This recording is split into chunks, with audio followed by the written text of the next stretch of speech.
აი ძალიან საყვარელი ხარ, მინდა თქვენერი მეგობარი. მადლობა დიდი, უდესი მადლობა მეგი. ეს ჩემთვის კომპლიმენტია. მაგრამ აქვე მინდა განვავრცო აი ეს თემა. ზოგადად მე ძალიან მიყვარს თვითრეფლექსია. რა არის თვითრეფლექსია? თვითრეფლექსია არის რომ დაუკვირდე შენს თავს რა გინდა, რატომ გინდა, რა მოგანდომა ეს, რა ემოცია გაქვს, რა აზრი გაქვს, რა მდგომარეობა გაქვს, რატომ გაქვს და ზოგადად საკუთარი თავის შესწავლა განვითარებაში ეს ძალიან გვეხმარება და ეს არავინ არასოდეს არ გვასწავლა. ამას ვასწავლი მე ზოგადად ჩემს მსმენელებს, კურსების მონაწილეებს, სტუდენტებს და ასე შემდეგ.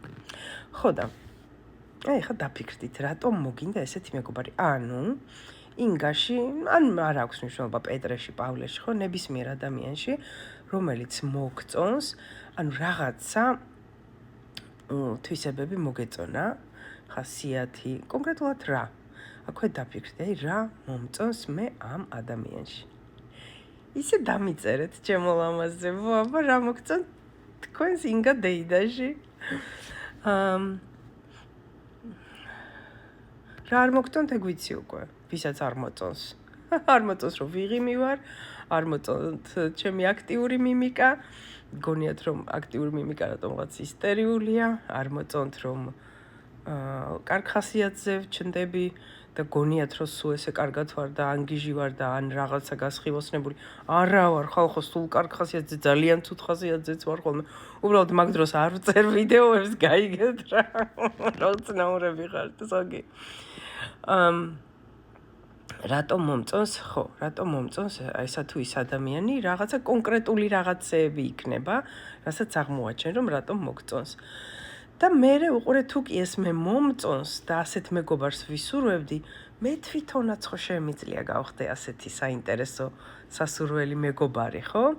და ის თვისებები, რასაც აღმოაჩენ შენში, სხვა ადამიანში რომ მოგწონს, შენ შეგიძლია შენში განავითარო და გამოძერწო შენი თავი, გამოძერწო შექმნა შენი პიროვნება და ეს ეხება არა მხოლოდ ხასიათს, თვისებებს, უნარებს, ხომ? ეს ეხება ქცევასაც, ნებისმიერი მიმიკა, ნებისმიერი ჟესტი, ნებისმიერი მოძრაობა, გამოთქმა, თუ კიდევ რაღაც, ხო? რაც მოგწონს. აი ეს როგორ მახსოვს როგორ მახსოვს რომ არც კი მახსოვს ვის დაუნახე და ვისში მომეწონა წლების წინ ალბათ რა ვიცი 20 წლის წინ შეიძლება მეტის წინ და მე სარკესთან ვივარჯი რომ თავიდან მეცი არ გამომდიოდა და მე დავამუღამე და ხა რაღაცა რა და ადამიანებს მოწონთ ამას რომ აკეთებ და განსაკუთრებით ბავშვები და ცდილობენ ხოლმე რა იმათაც გააკეთონ და არ გამოსდით და ძალიან ხალისობ ხოლმე. ხო და ამ მაგალითით რისი თქმა მინდოდა რომ ნებისმიერი რაღაც შენ შეგიძლია რომ შენ თავში ეს განავითარო, სარკის წინ დადგე. განსაკუთრებით ახალგაზრდებს მოგმართავთ. ახალგაზრდები კიდე ყველა 45 წლამდე ახალგაზრდები ხართ, ხო იცი? მოზარდები ხართ 40 წლამდე. 40-დან 60-მდე მომწიფებული დასრული ხალხი. ხო. 60-ის მერე უკვე ნელ-ნელა უკვე მიდიხარ ასაკიანობისკენ. მანამდე 60-მდე, 65-მდე მაქსიმალურად ისიამოვნე ცხოვრებით. ხო და რას ვამბობდი, ახალგაზრდებო? შექმენით თქვენი თავი, თქვენს თავს მიუდექით როგორც მასალას, რომლისგანაც გინდა რომ რაღაცა ძალიან მაგარი გამოძერწო. ყველა მხრივ. მე მესმის რომ ხა რაღაცა ამის სწავლა გაცილებით უფრო იოლია და იაფია უდაოდ, ვიდრე ვთქვათ რაღაცა სილაღის და თავისუფლების ის ხარისხი მოიპოვა, რომელიც ინგას აქვს სიტყვაზე, ხო? მაგრამ მე ასეთი არ ვიყავი, მე ჩვეულებრივი გორში დავიბადე, დაკომპლექსებული ლამაზი, მაგრამ დაკომპლექსებული გორელი გოგო ვიყავი. და ვიმუშავე, ძალიან ბევრი ვიმუშავე ჩემს თავზე. ვიმუშავე იმ ხრივ რომ აი რაღაც რომ მომწონდა და მინდოდა და მეთქი ოღე რაღაცაზე რო ვცნებობ და რომ გონია რომ შენ არ შეგიძლია ეს რომ შენ ვერ წარმოგიდგენია ის ვიღაცა ვის ამ რაღაცას უკვე ფლობს შეუძლია რაღაცა განსაკუთრებული რო გონია და ის ალბათ რაღაცა სუპერ ნიჭით თუ სუპერ შესაძლებლობებით არის დაჯილდოებული და ამიტომ არის ესეთი და მე კიდე მე არა რაზეც გეოცნებება ის ხელგეწიფება დამიჯერე მთავარია მოინდომო და აი იმ წუთას რაც ხელგეწიფება რა ინსტრუმენტებით რა დევაისები, რა წიგნები, რა ადამიანებიც, რაც შეგიძლია რომ გააკეთო შენი თავისთვის. არიჯდე ისე გააკეთე რა. დარბაზში ვერ მიდიხარ? ჩაასხი, არ ვიცი, 5 ლიტრიან მაში ბოცებში თუ ბოთლებში წყალი და იმითი ვარჯიშე. ის არა გაქვს სარბენი ბილიკი? თადექი და შენ ქუჩის ბილიკებზე ირბინე სიტყვაზე, ხო? არ შეგიძლია ჰარვარდში ისწავლო. რაც შეგიძლია, ვისგანაც შეგიძლია. დღესდღეობით ჰარვარდში შეგიძლია რომ ისწავლო ონლაინ, ისეთი სიტუაცია. ინგლისური სწავლა მაინც დაიწყე. ეხლა აი ყველაფერი ისეთი ხელმისაწვდომია, რომ სირცხვილია რომ არ გამოხვიდე ის რაც გინდა რომ გამოხვიდე, არ გახდე ის, რაც გინდა რომ გახდე. არ იყო ისეთი, როგორც გინდა რომ იყო. შეგიძლია, რაც გინდა, ის ტყუილად არ ჩდება შენ თავში. შეგიძლია. ხო და დაიწყეთ რა, დაიწყეთ. მთლიანად მაგას ემსახურება მთელი ჩემი ცხოვრება, ჩემი საქმიანობა და აი ამ ხასიათის გარდაქმნას, შენი პიროვნების გარდაქმნას, განთავისუფლებას კი ფსიქოლოგია, კოუჩინგი ემსახურება.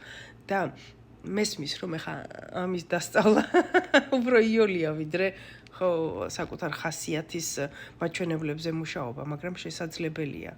და თუ ეს გსურთ, მოგზადით ჩვენთან ტრანსფორმაციული კოუჩინგის 29 ნაკადი იწყება. იანვარში, სადღაც 10 იანვარს მე მგონი თუ არ ვცდები, განახლებული სრულიად შეცვლილი დახვეწილი, რაც ამ ბოლოს 3 წლის წინ უკან განვაახლე და რაც ამ 3 წელიწადში მე თვითონ შევისწავლე, გავიაზრე, გავვითარდი, ახლა ის მინდა რომ ჩავდო ისევ ამ განახლებულ კოუჩინგში, ასე რომ თუ დაინტერესდით მოგწერეთ. სხვათა შორის, რის თქმა მინდა იცი რომ ხარი ფიქრობთ რომ მაინც და მაინც თუ ჩვენთან მოხვალთ მაგ შემთხვევაში განვითარდებით, არა, ეგეთ სისულელებს მე არ ვამბობ. როგორ ქვია მოკლე ფეხა ტყუილებს. ბევრგან შეგიძლიათ ისწავლოთ და ბევრგან შეგიძლიათ განვითარდეთ. თუ არ შეგიძლია რომ რაღაცა სასწავლებელში მიხვიდე, ფასი გადაიხადო, უამრავი არის, უამრავი ტექნიკები, თუნდაც YouTube-ზე, თუნდაც ჩემი ქართულ ენაზე, თუ უცხო ენას ფლობ ხო, საერთოდ ზღვა არის. და იმით დაიწყე და მოგეცემა. არ დამავიწყდება მე როცა დავიწყე კოუჩინგის შესწავლა. ეს მე თქვენ გეუბნებით 2013 წელს. 2013 იყო უკვე. ესე იგი, მაშინ დავშორდი ჩემს ყოფილ მეუღლეს. ისინი ამერიკაში გადმოვიდნენ, მე დავრჩი საქართველოში. სამსახური მე არ მქონდა, პროფესია მქონდა, მაგრამ არ ვიცოდი როგორ უნდა გამომეყენებინა. სახლი მე არ მქონდა და ეგრე ვცხოვრობდი, დავბრუნდი. 25 წლიანი ოჯახში დაოჯახებული ცხოვრების მერე დავუბრუნდი გორში ჩემს მშობლებს. და ხანდახან ბენზინის ფულიც არ მქონდა, ნუ ხა ისინი მაჭვენდნენ, მას მევდნენ, ხო. და არ მქონდა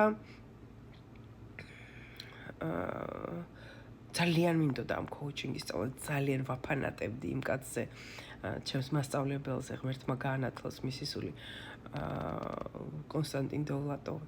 და არ მქონდა ფული. ყოველთვიურად ღირდა 700 თუ $1000 რაღაცა საკმაოდ ესეთი თანხა იყო მაშინ ჩემთვის. ხო და ვერ ვიხდიდი.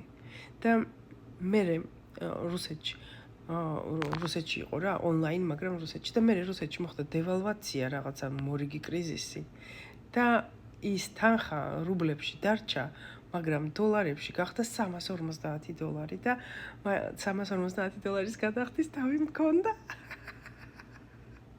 რაღაცა $1000 მქონდა, მე მგონი სულ მაშინ შემოსავალი.